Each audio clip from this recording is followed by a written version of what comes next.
Hey, welcome back to the CannaTech podcast. I'm with one of our speakers at the CannaTech Expo coming up June 22nd through 24th in Fort Lauderdale. I'm with Paul Seaborn. How you doing today, Paul? Doing great, Harry. How are you? Good, good. So, what are you going to talk about at the CannaTech Expo event? Well, Harry, I think the timing's going to be great. There's a lot happening in the national cannabis scene these days that I've been watching pretty carefully, and we'll know even more by June. But it looks like some of the big states on the East Coast, New Jersey, New York, hopefully eventually Virginia, where I'm joining you today, are now getting to the point where they're going to have an adult use market and kind of the full gates are open to the public, and that obviously that means to businesses that are either licensed to sell or all the businesses that are going to support those license holders. So yeah, it's been a long time coming out here, but it's finally getting closer and closer week by week. Yeah. How's the rollout going? Just to kind of take the conversation a different direction. Illinois has had its critics in terms Mhm. of the rollout they've tried to do. What are you seeing? New York, New Jersey, is it smoother? Are there still, some bumps in the road?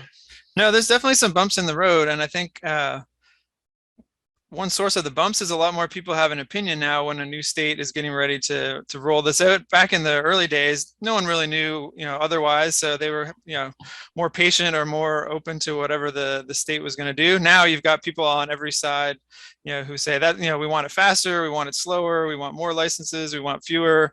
Our just constituency should be getting priority, and I think that's just natural because there's experience now. You can look at what other states have done, including Illinois, as you mentioned, where I think the story there was the medical market got off to a modest start. No one paid too much attention, but then when they went to adult use, there was going to be this two-tier process of, well, let the medical providers start off just so we get a quicker start, and then we'll bring in all these social equity holders later, and it'll be a nice mix.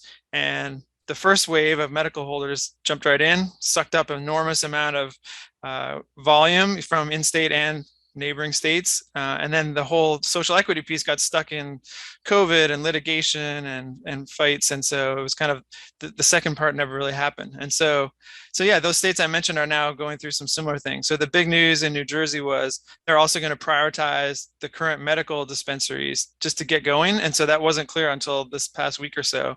And they're talking to as soon as mid-May that those stores could be licensed to sell to anyone, not just the medical card holders. So by the time we hit the conference in June, we'll know a little bit more about what that looked like and how long it'll be till anyone else gets a piece of New Jersey.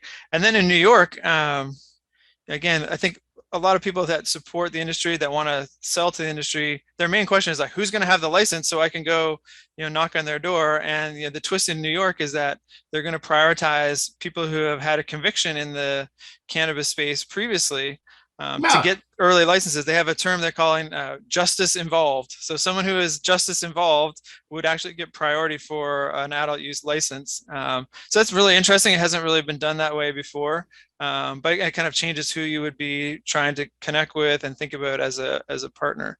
And then I guess last but not least, the Commonwealth of Virginia, where I am, we changed governors, different political parties, so it's kind of put a lot of things back on the drawing board. And the one thing I would observe here is there's another voice now in the conversation, which is people doing the hemp and CBD products.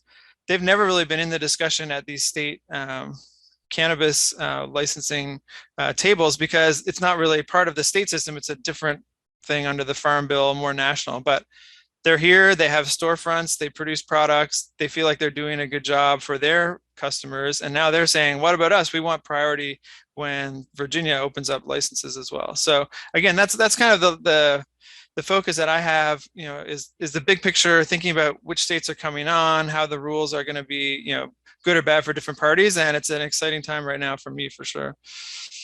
Absolutely. Well, let's close on briefly introduce yourself to the audience. So when they come to CannaTech Expo, third week of June, they'll kind of know who you are.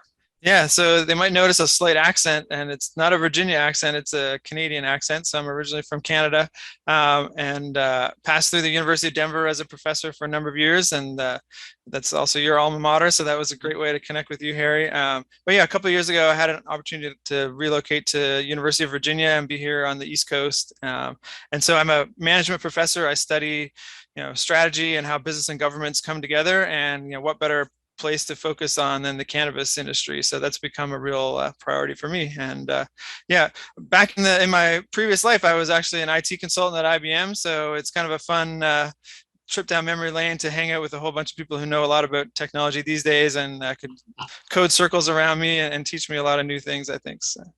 Well, there we go. I sure appreciate you being a speaker, folks. Again, you can see both Paul and I and some other speakers June 22nd through 24th, Fort Lauderdale at the CannaTech Expo. It's CannatechExpo.com. Thanks, Paul. No problem.